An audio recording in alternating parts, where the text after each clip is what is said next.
Hello les potos. Parfois, de grands pouvoirs impliquent de grandes conséquences. Let's go!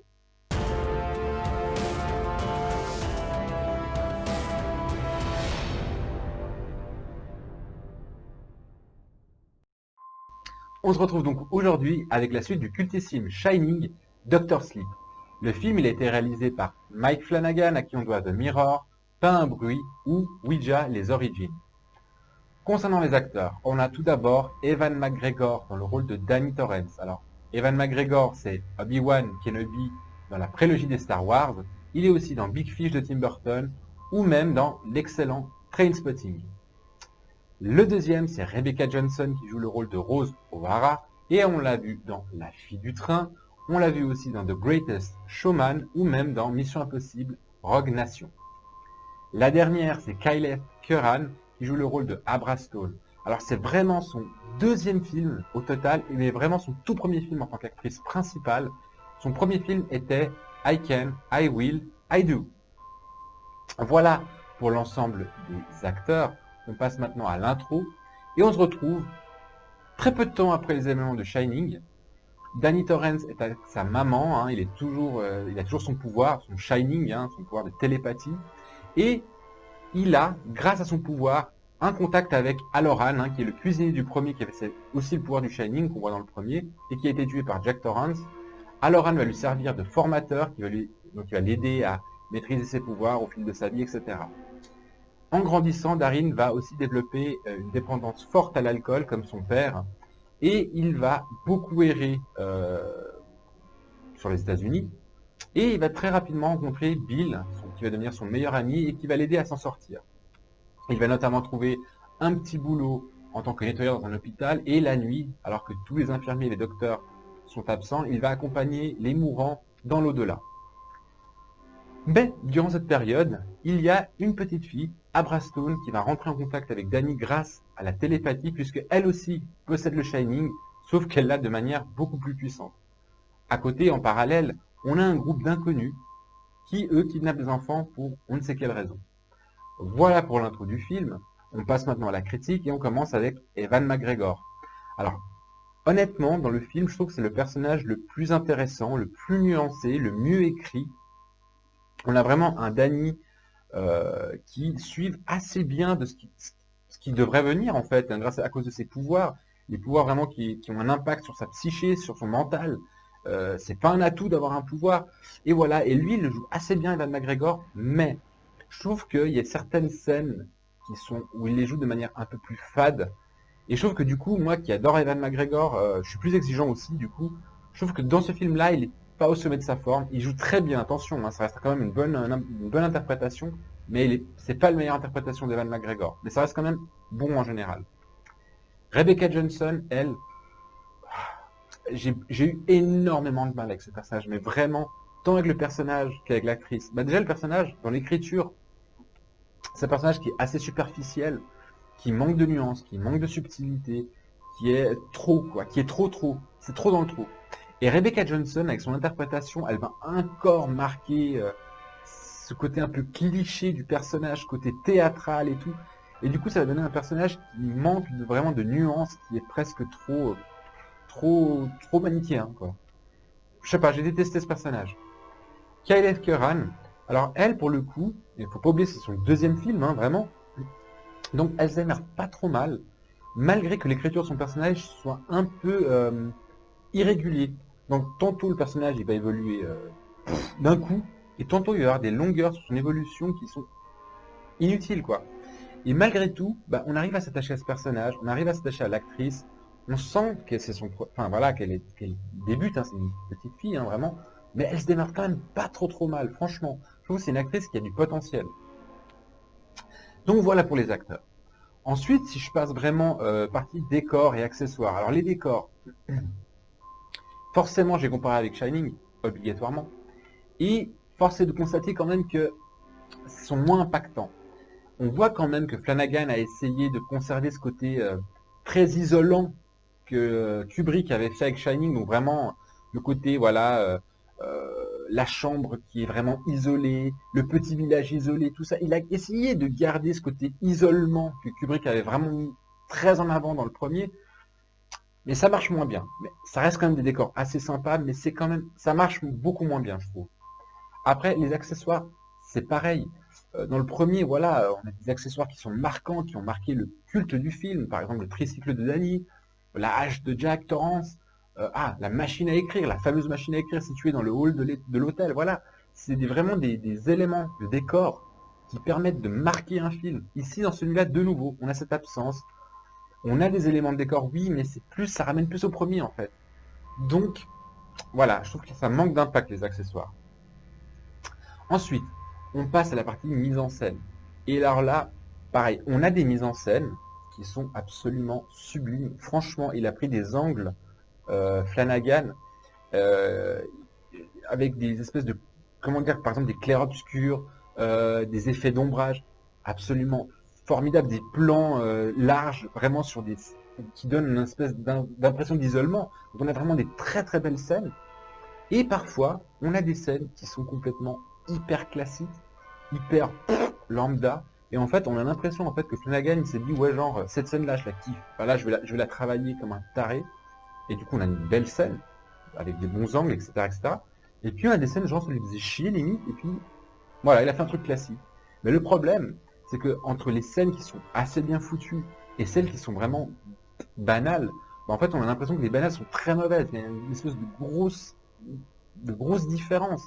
Et ça donne un truc hyper irrégulier dans la mise en scène, c'est dommage. Après, pour ce qui est du montage de l'histoire, bon, alors c'est chronologique, bien évidemment. Hein. On a des flashbacks, évidemment, qui ramènent un peu, qui vont essayer d'expliquer pourquoi il se passe ça grâce à un flashback. Sauf que des fois, effectivement, c'est un flashback qui va expliquer pourquoi est-ce qu'il peut faire ça, pourquoi il se passe ça. Ou on a des flashbacks qui sont absolument inutiles, qui permettent juste de renvoyer à des scènes cultes du premier. Vraiment genre le truc fan service, quoi. Et du coup, bah, c'est un peu chiant, quoi, parce que le fan service c'est bien, mais après, ça sert à rien, concrètement. Donc bon, on passe au scénario, et là c'est le gros morceau. Alors, ce qu'il faut savoir déjà, c'est que le film, en fait, l'histoire de Dr. Sleep a déjà été écrite avant la réalisation du film par Stephen King. Et Flanagan s'est quand même calqué, on va dire ça comme ça, quand même assez, pas complètement, mais majoritairement sur le roman, à peu près les trois quarts du film. Le dernier quart, il a pris quand même plus de liberté, et franchement, c'est pas si mal. La deuxième chose que j'ai notée de ce film aussi, c'est honnêtement, je ne peux pas vous expliquer pourquoi, parce que ce serait du spoil, mais honnêtement, j'ai eu l'impression des fois de regarder une espèce de film euh, tiré, vraiment tiré d'une franchise X-Men, quoi. Pourquoi? Parce que le Shining, je rappelle le Shining, c'est le pouvoir de télépathie que possède Danny, eh ben, il est mis hyper en avant en fait. Mais vraiment en avant, comme étant le pouvoir suprême et le truc. Et donc du coup, des fois, on a l'impression de regarder un film de super-héros. Et c'est ça que j'ai pas aimé, c'est que dans le premier, c'était plus subtil le Shining. Ici, c'est vraiment le truc, c'est limite l'arme absolue. Autre chose aussi que j'ai noté, Abra, donc, qui est vraiment le deuxième personnage important avec Danny, cette petite fille donc qui a le Shining puissance 1000, je le rappelle. En fait, ce personnage, il a un problème de subtilité, de nuance. Danny, on comprend qu'il a ce pouvoir, mais que ce pouvoir implique automatiquement des influences sur son esprit, sur sa mentalité. Il a du mal avec ce pouvoir. Pour Abra, qui je rappelle est plus puissante, on a un personnage qui a juste un super pouvoir, qui en réalité n'a pas réellement d'impact sur son mental, sur sa vie. Oui, il y a un impact, et c'est montré, mais c'est vraiment survolé. C'est plus genre, elle a un super pouvoir de fou furieux, terminé, quoi. C'est moins subtil que sur Danny. Je trouve ça dommage, en fait. Encore un point, le déroulement final. C'est là où je vous disais que Flanagan a essayé un petit peu de s'écarter du livre. C'est que dans le livre, Stephen King, il explique vraiment le dénouement de l'intrigue, pourquoi ça se passe là, avec qui, pourquoi ces gens sont là dans le dénouement. Voilà. Mais vraiment de manière, genre, survolée, quoi. Il explique vite fait, genre, je veux pas trop m'emmerder à vous expliquer parce que ça serait trop abusé. Là, Flanagan, il essaie de nous expliquer vraiment pourquoi est-ce que ça se passe là, avec ces personnes-là, pourquoi ça se déroule comme ça. Alors, l'explication, C'est vrai, il a eu les couilles d'essayer d'expliquer mieux que King lui-même pourquoi ça se déroule à tel endroit, à tel machin, tel truc, avec telle personne. Mais l'explication, elle est pas ouf non plus. Encore une fois, ça manque de subtilité, c'est toujours la même chose. Et enfin, le truc que je voulais quand même en parler, c'est l'épilogue, où là, pour le coup, Flanagan, je trouve qu'il a quand même mieux travaillé que King l'histoire. King offre une espèce d'épilogue, hein, donc vraiment une fin d'histoire assez consensuelle, genre c'est vraiment pour faire plaisir à tout le monde, quoi. Je fais ça parce que voilà, il faut que tout le monde apprécie, il faut que ce soit un espèce de happy end un peu guimauve. Là, Flanagan, il a quand même un peu plus mouillé le pantalon, dans le sens où il offre un truc où c'est pas un happy end, mais par contre, il boucle hyper bien le truc. Donc l'histoire, elle est vachement mieux bouclée avec Flanagan qu'avec King lui-même. Donc voilà. Après, je ne vais pas vous donner encore plus d'éléments au niveau du scénario, mais c'est des exemples, encore une fois. On passe maintenant à la cascade et aux cascades donc, et aux effets spéciaux. Alors la cascade, vous imaginez bien, c'est un film suspense, un peu SF, avec quelques touches de terreur, vraiment. Donc voilà, il y a des scènes d'action, quelques-unes, elles sont courtes, elles sont pas intenses. C'est plus des scènes de transition, vraiment pour faire évoluer un petit peu le film. Mais vraiment, ça n'a aucune importance et c'est pas là où il y a le plus gros travail. En revanche, côté effets spéciaux, bah, comme tout le film, il y a un gros problème de dosage et d'équilibrage. C'est-à-dire, il y a des scènes où les effets spéciaux ils sont hyper bien dosés.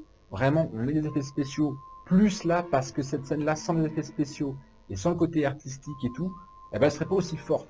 Donc, du coup, ça fait des scènes hyper belles, hyper bien foutues, avec du symbolisme et tout. C'est vraiment l'effet spéciaux est bien foutu. Autant dans d'autres, l'effet spécial est bien foutu, je suis d'accord, mais ça sert à rien. Ils mettent de l'effet spécial juste parce qu'il faut en foutre. Genre histoire, bah il faut en mettre parce que voilà, on est bon, on va montrer qu'on est bon et on en met. Et du coup, bah ça casse un petit peu le truc en fait.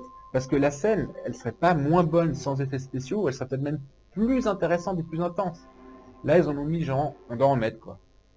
Et c'est ça. Et ce film, il a un gros problème d'équilibrage. Justement, je vais vous ramener de nouveau au point suivant, l'ABO. Alors l'ABO, elle est absolument incroyable. Le thème principal de Shining revient, mais une ou deux fois. Bon, allez, trois fois, je veux dire, vraiment trois fois. Donc vraiment, le gars, il n'a pas abusé dessus, quoi. Et c'est bien placé et tout. Après, il y a des tas de nouveaux morceaux musicaux qui sont vraiment incroyablement bien écrits, bien composés, bien machin. Le problème, c'est que Flanagan, il a trop kiffé, en fait. Et il en a foutu partout de la musique. Mais partout, partout, partout. Genre 85-90% du film, il y a de la musique en fond sonore. Et moi, je me disais dans le film, je fais, mais putain, cette scène-là, elle méritait d'être silencieuse. Ça aurait intensifié le truc, quoi. Bah non, il a mis de la musique. Et du coup, bah, au fur et à mesure, quand on a tout le temps de la musique, bah, on apprécie de moins en moins la musique jusqu'à ne plus l'entendre. Et c'est ça, encore une fois, il y a un problème de dosage dans ce film. C'est tout le temps la même chose. Il dose, à chaque fois, c'est mal équilibré les choses. Donc voilà. Alors, en conclusion, qu'est-ce que j'ai pensé de Dr. Sleep? Alors forcément, je vais comparer avec Shining. Donc, ceux qui sont ultra fans de Shining, qui pour eux c'est vraiment leur film culte, qui adorent le travail de Kubrick dans ce film-là, dans Shining, je vous garantis que vous allez être déçus. Parce que au niveau visuel, c'est beaucoup moins impactant. Et l'interprétation, là on a Jack Nicholson déjà, pour moi c'est une plus brillante interprétation dans Shining. Evan McGregor, il n'y arrive pas quoi. Enfin, il est très bon Evan McGregor, mais Jack Nicholson, vraiment, voilà, pour moi c'est un des plus grands acteurs de l'histoire du cinéma. Après, de nouveau, les angles de caméra que Kubrick a mis dans Shining, on les a pas ici. Vraiment, vous allez être assez déçus. Pour ceux qui ont vu le premier, et puis qui se disent, bon, bah, je vais voir la suite et tout, voilà. Hop, ok, ça va. Vous pouvez la voir. Et puis pour ceux qui l'ont pas vu, honnêtement, il n'y a pas besoin de voir Shining pour comprendre Dr. Sleep. Il y a assez d'explications qui nous permettent. Il est assez indépendant, on va dire. Et ça reste un film bon, mais sans plus. Voilà, on va dire ça comme ça. Donc voilà, moi je pense que j'ai fait le tour du film. J'espère que vous avez kiffé la critique. Bah, si c'est le cas, vous vous abonnez à ma chaîne. N'oubliez pas d'activer la petite cloche de notification. Et n'oubliez pas de rentrer en télépathie avec le petit pouce bleu et de partager la vidéo avec vos proches. On va maintenant passer à la partie spoil. Pour ceux que ça intéresse, vous restez et on se retrouve juste après l'alerte. Et pour les autres, je vous dis bye bye.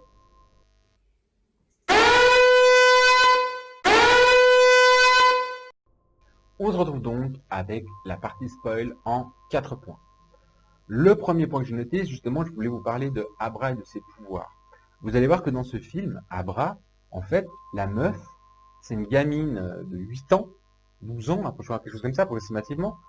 Elle arrive, grâce à sa télépathie, à blesser une meuf à 25 km.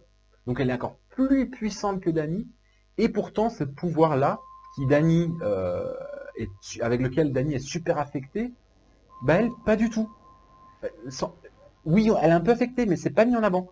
On voit juste que c'est une nana qui a une super puissance, genre Jean Grey dans les X-Men, quoi. Genre Dark Phoenix. Et en plus, elle évolue super vite. À tel point que des fois, on a même l'impression qu'elle est meilleure dans la maîtrise de ses pouvoirs que Dany lui-même. On se demande des fois quelle aide Dany peut lui apporter. Il a un pouvoir moins puissant, il le maîtrise moins bien qu'elle. Voilà, c'est ce genre de truc, de subtilité, moi, qui m'ont un peu déçu dans le film.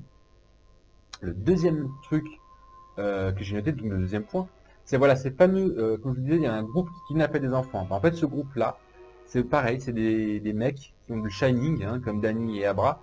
Et puis en fait, eux, ils kidnappent des enfants qui ont le Shining, parce qu'il y en a plusieurs, hein, il y a beaucoup de gens qui ont le Shining, visiblement, et ils se nourrissent d'une espèce de vapeur. Quand ils meurent, ils lâchent une vapeur, et cette vapeur va sortir de leur bouche, et eux, ils vont l'inspirer, ça va leur permettre d'être immortels. Donc voilà, c'est un groupe, en fait, qui kidnappe des enfants, possédant le Shining pour survivre. Et là, on a vraiment cette sensation, encore une fois, je reviens sur les X-Men, genre les gentils mutants avec les bons pouvoirs, contre les méchants mutants avec des pouvoirs. Et ça va être ça tout le long du film. Sauf que c'est plus subtil qu'un X-Men, mais ça donne la sensation de ça. Le troisième point, comme je vous expliquais, l'affrontement final. Dans le bouquin, la fin se déroule que Dany, le père de Abra et le docteur de la famille de Abra vont à l'hôtel Overlook à la fin, donc l'hôtel du premier, puisque cette fameuse bande de chasseurs qui kidnappent les enfants a établi un camp là-bas. Ils vont arriver là-bas et ils vont les dégommer. Flanagan, il a fait ça autrement. En fait, Dany et Abra vont aller à l'hôtel Overlook pour tuer Rose, qui est le leader de ce fameux groupe. Le reste du groupe, il se fait tuer avant l'hôtel. Ils sont tués par Dany et puis Bill, hein, le meilleur pote de Dany. Et ils vont décider d'attirer Rose à l'hôtel Overlook, puisqu'en fait Dany explique que dans cet hôtel, a un esprit, et que seul cet esprit peut tuer Rose. Donc voilà, au moins il explique pourquoi le film finit à l'Overlook sans dire voilà, on veut faire du fanservice. C'est plus le truc genre, pour le coup, King, là, c'est vraiment du fanservice, quoi. Puisqu'en fait, le groupe, dans le roman, va à Overlook, mais on ne sait pas pourquoi. Ici, il essaie d'expliquer que c'est l'Overlook qui a un esprit qui permet de tuer Rose. Donc bon, l'explication, elle y est, mais franchement, un hôtel qui a un esprit qui tue une personne, voilà, quoi. Et le quatrième point, c'est le fameux épilogue. Dans le roman, Dany, avec, je vais vous expliquer, le père de Abra et tout ça, réussissent à éliminer le fameux groupe qui s'appelle, dans le roman, je voulais le dire, c'est le nœud vrai, nœud de le lacet, hein, le nœud vrai, et ils réussissent à les éliminer, et après Dany retourne dans son travail de nettoyeur dans les hôpitaux et continue à accompagner les mourants dans l'au-delà.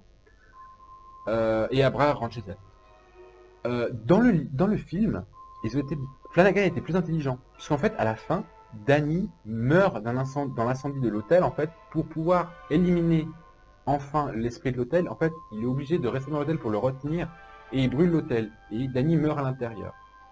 Et à la suite, dans l'épilogue, donc, Dany deviendra ce que Halloran, donc le cuisinier de Shining, était pour Dany, il le devient pour Abra. C'est-à-dire que Dany sera mort, mais comme Abra a le Shining, elle est capable de communiquer avec Dany dans l'au-delà, et c'est lui qui, depuis l'au-delà, va lui apprendre à maîtriser ses pouvoirs à Abra. Vous voyez ce que je veux dire? Il y a une vraie espèce de copie, voilà. Lui, il aide le cuisinier de Shining, elle alors à l'aide de Dany lui-même, etc. Je trouvais ça plus subtil que la simple fin où Dany reste vivant, c'est tout le monde est vivant, les gens qui sont vivants, les méchants sont morts. Donc voilà. Je vous ai dit les 4 spoils que je voulais vous dire. J'espère que vous les avez kiffés. Si c'est le cas, vous savez déjà quoi faire. Mais en attendant, prenez soin de vous et bye bye.